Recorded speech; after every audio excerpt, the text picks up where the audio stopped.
For the latest in strategic affairs, subscribe to our YouTube channel. Click the bell icon for updates. Hello and welcome to The Gist on StratNews Global.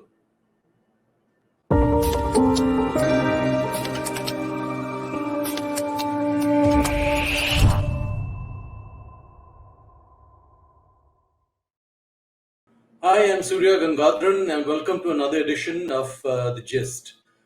This evening our focus is on Taiwan and I'd like to bring in my guest Nitin Gokhale, Editor-in-Chief of StratNews Global. He was in Taiwan only last week and he brings with him a lot of insight and perspective that he gained from meeting people over there. Nitin, welcome, glad to have you. Taiwan is always a hot topic. Thank you, Surya. Yes, it's it's a very topical subject, and of course, I'm fresh from my week-long trip to Taipei and a couple of industrial areas just outside Taipei. So, it's good to know several developments that are taking place, which are important for the globe as well as for India from an Indian perspective. So you met a lot of people there, Nitin, officials, industry representatives, Indians. What are people telling you about China's intentions towards Taiwan? Well, it's a divided house. In a way, there are two schools of thought. One is, of course, that China cannot afford to attack or invade Taiwan because it is too important a country given its contribution to semiconductors, fabrication of semiconductors, and fabrication of chips, which on which the world runs.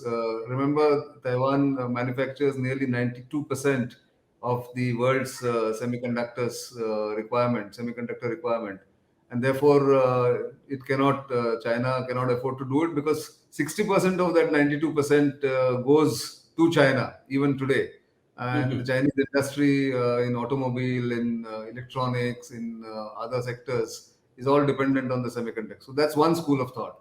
The other is that if the situation in China, the economic situation goes from bad to worse, as it is known to happen right now as we speak, then Xi Jinping, who's just won his third term as president for life, may be tempted to launch an offensive against Taiwan and attempt reunification with the mainland to divert people's attention, because Taiwan issue is also an emotional issue for the people of China.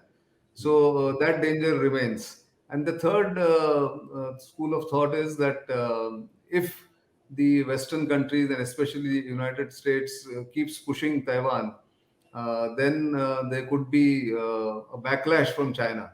So all in all, that's the mood there. But given that nothing can be predicted, there are various scenarios being built by think tanks, by the sort of small military that Taiwan has, and the decision makers of what happens if X happens and what happens if Y happens. What could they do? Also, Taiwan fears the second option that I spoke about.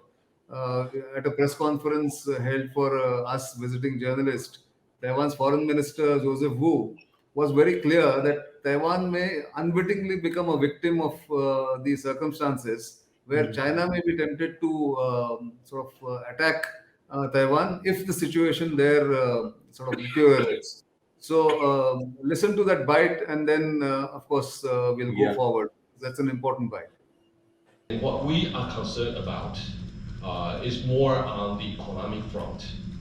If you look at the current economic policy, especially on the COVID-0 policy, and the Chinese government seems to be quite determined in continuing this policy.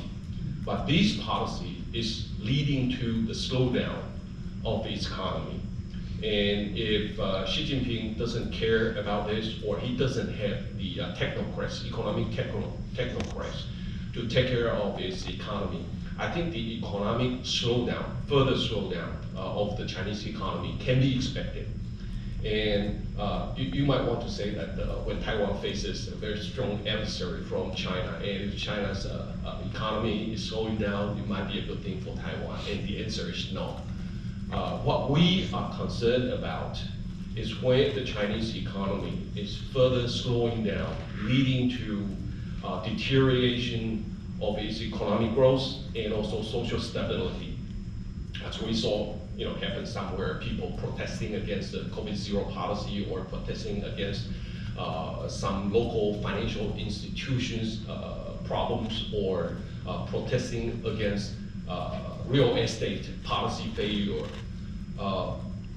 When the authoritarian country, authoritarian government is not able to handle the domestic stability, the easiest way for the authoritarian country, as revealed by a classical theory on authoritarianism, is that they might want to create external crisis to divert domestic attention or to keep its country together. And if you look around China, Taiwan is so conveniently located right next to China, and we are concerned that Taiwan might become a scapegoat of China's internal problems. So this is what we are gathering right now. And we are also very concerned about the most recent events in G20 or in the APEC meetings and etc. What Xi Jinping has shown, after seclusion for 3 years, now he's launching his diplomacy. And in the meeting with President Biden or with President or Prime Minister Trudeau, I think we signed together that Xi Jinping himself or his government, especially his Ministry of Foreign Affairs, is becoming tougher than before. So that was interesting what you had to say. Now, in that context, if you recall, Nitin, there was a big issue about Nancy Pelosi's visit to Taiwan and China's saber rattling. So, at the ground level, ordinary people, what are they saying? Well, the ordinary people are more confident. They are more sort of sure-footed, if I can use that word, and are not extraordinarily bothered about what China will do because the circumstances from say what happened in 1996 have changed. Taiwan has become much stronger economically and military technology-wise, if not in the number of personnel. Its awareness about the Taiwan issue across the world has really improved and increased. So there is more support, even if not directly diplomatically, for various reasons.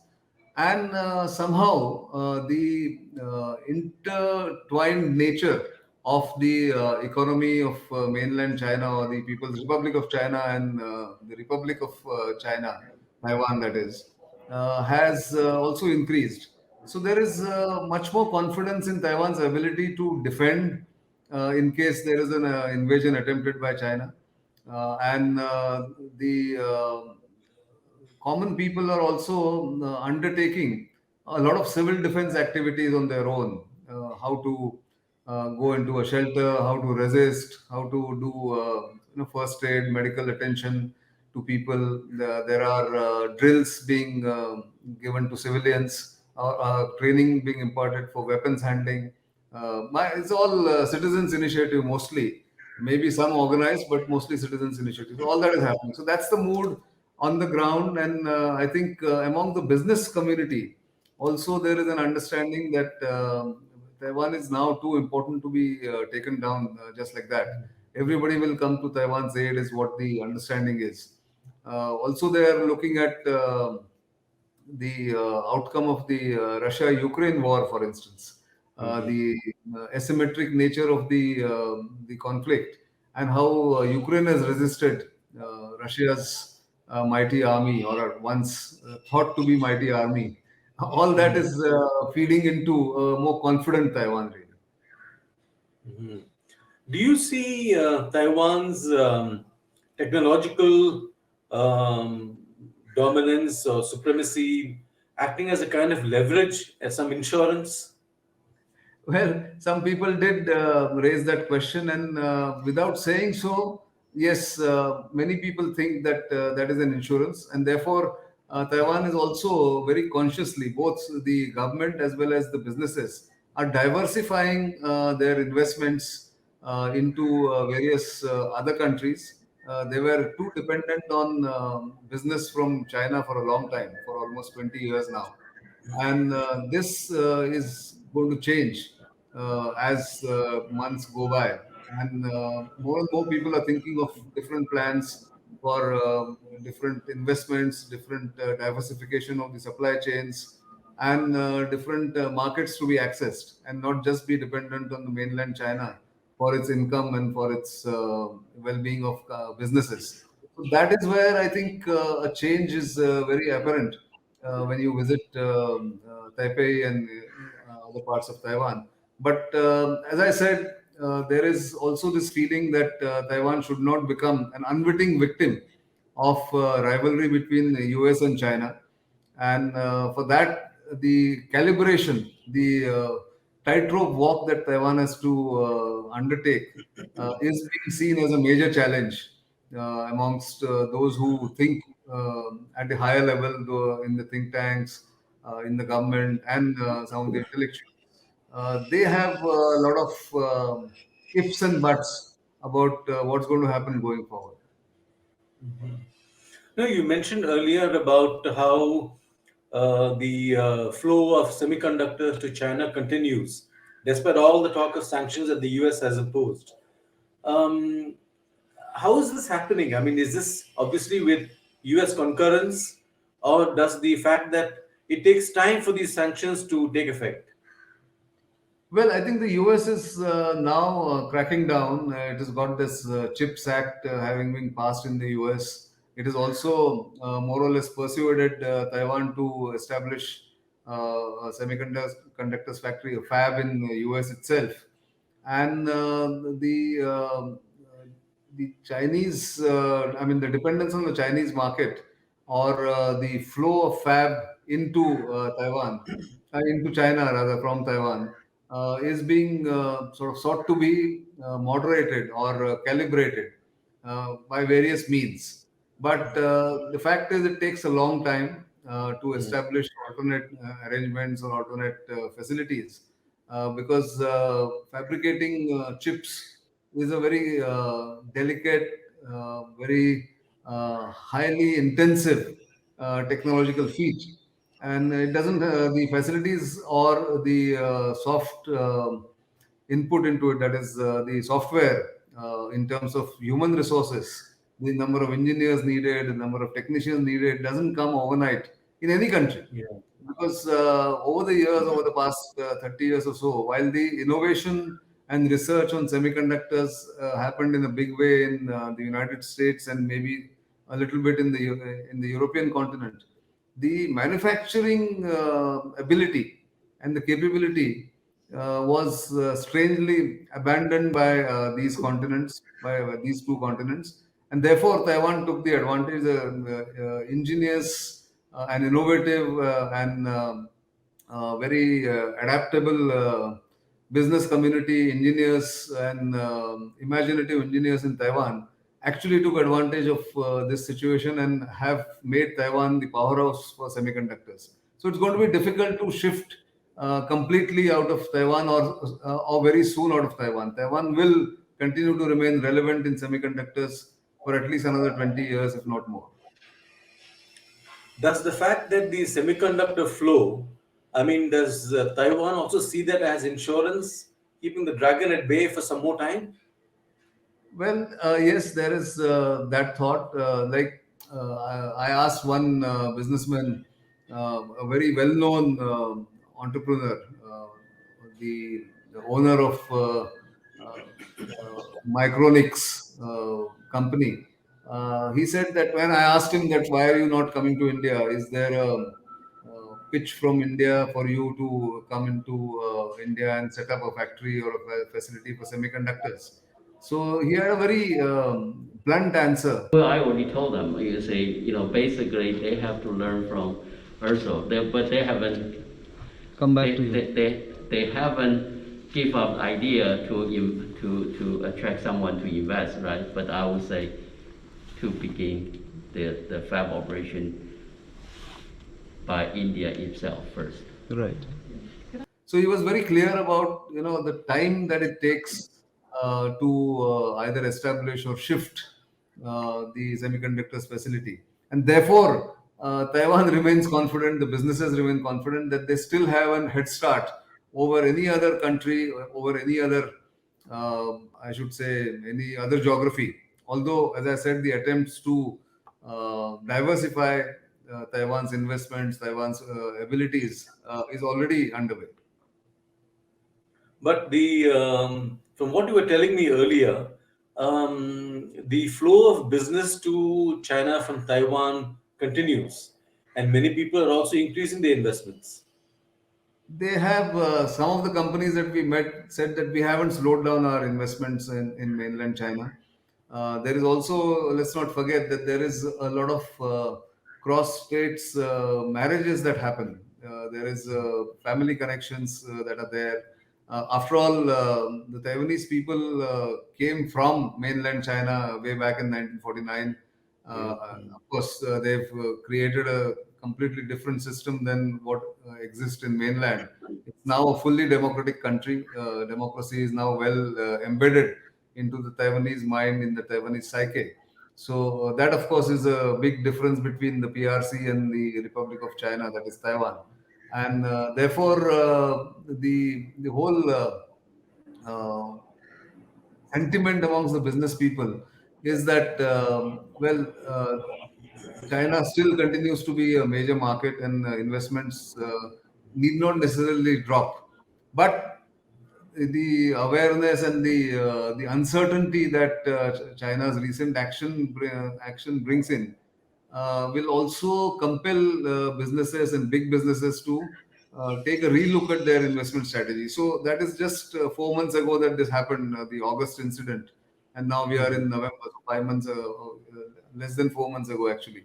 So the after effects of that saber rattling, as you mentioned, will be perhaps felt next year in 2023 when businesses take a relook at their future, their immediate future, their investment strategies. Only then we will perhaps come to know. But yes, slowly the sentiment is coming in that we can't put all our eggs in one Chinese basket, and we must look for alternate arrangements for investment and businesses. Politically, Nitin, the ruling DPP we know is very clear about democracy, even perhaps pushing towards independence. What does the KMT think? The opposition KMT.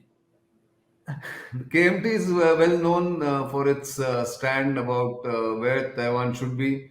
It does not want, in fact, until the Hong Kong experiment went awry, there was a huge support in Taiwan for one country, two system kind of a thing that was happening about Macau and Hong Kong, where relatively Hong Kong had relative freedom. There were the media was vibrant, press was vibrant there, all that. So nobody minded to emulate that model of one country, two systems as far as China is concerned, or what Taiwan could have achieved.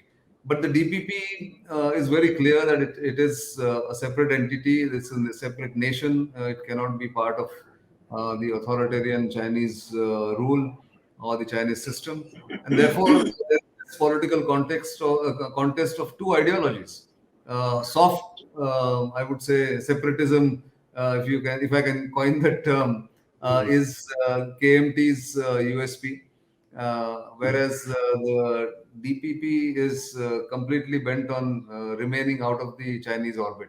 So that's where I think, and as we speak, this week there is a local election being conducted in Taiwan, where the KMT is likely to make, is the prediction at least, or at least the pundits think there, that KMT is likely to make some inroads into the DPP's popularity.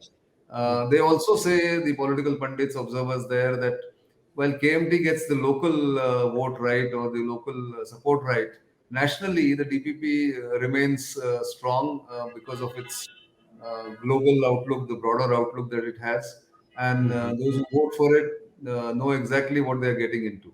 So, very intriguing for a small island nation. It's a very interesting political contestation that happens there. You've met a cross section of the Indians over there. I'm told from what you were telling me, the numbers are going up. So, in terms of our diplomatic interaction, What is it that you gleaned over there?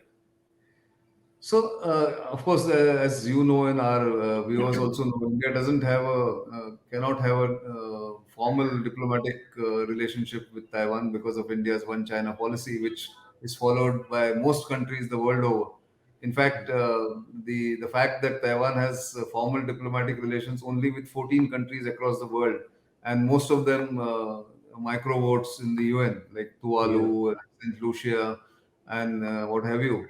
But the fact is that Taiwan is now kind of an important outpost or important post for Indian diplomacy for two things. One, the language training that Indian diplomats undergo in learning Mandarin or Chinese is now mandatorily happening in Taiwan itself or in Taipei and the other universities elsewhere because of the zero COVID policy that China follows and Yeah. where China, living in China, moving around in China has become difficult. So therefore, most of the language training for Indian diplomats in Mandarin has shifted to Taiwan. That's of course diplomatically. India also is encouraging private sector on both sides, on the Taiwanese side as well as on the Indian side, to increase their interaction, increase the access to each other's markets, and have more investments in India from Taiwan, especially in particular specialty sectors that the specialities that Taiwan possesses. So in high technology, cyber, even green energy, these are the futuristic technology sectors in which Taiwan has a kind of advantage, has a head start, and many companies from there are investing in India, and the Indian diplomats are encouraging it. There is a good interaction and good trust between the Taiwanese and the Indian diplomats, and therefore, from here on, the relationship can only go higher. There is no limit to it.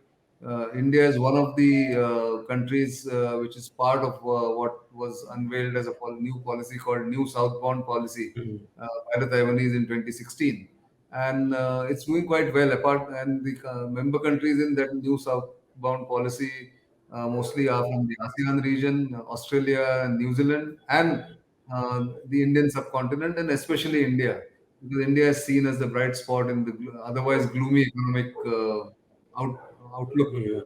across the globe. So that's where I think the Indian diplomacy has its work cut out. It needs to up the game. That is all we have to do. But the political lines are drawn, isn't it, Nitin? No recognition as an independent country, no free trade agreement, which I know the Taiwanese have been, pounding the drum ad nauseum about. Well, certainly that is line. The line has been drawn. There is also this constant demand, which you spoke about, the FTA, the Free Trade Agreement with Taiwan.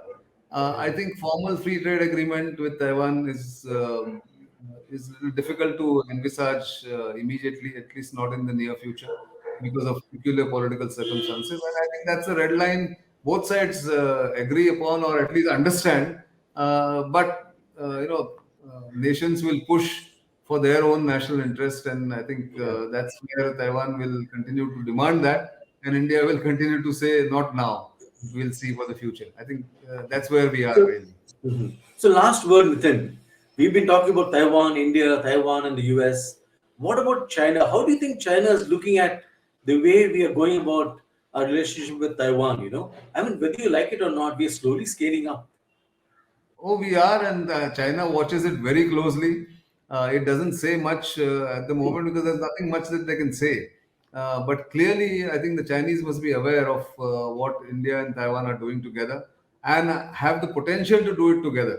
And many of these, as I said, high technology areas are ripe for greater cooperation, greater partnership, and that's where I think we'll have to watch. So Taiwan is the destination to go to if Indian businesses have to sort of flourish further.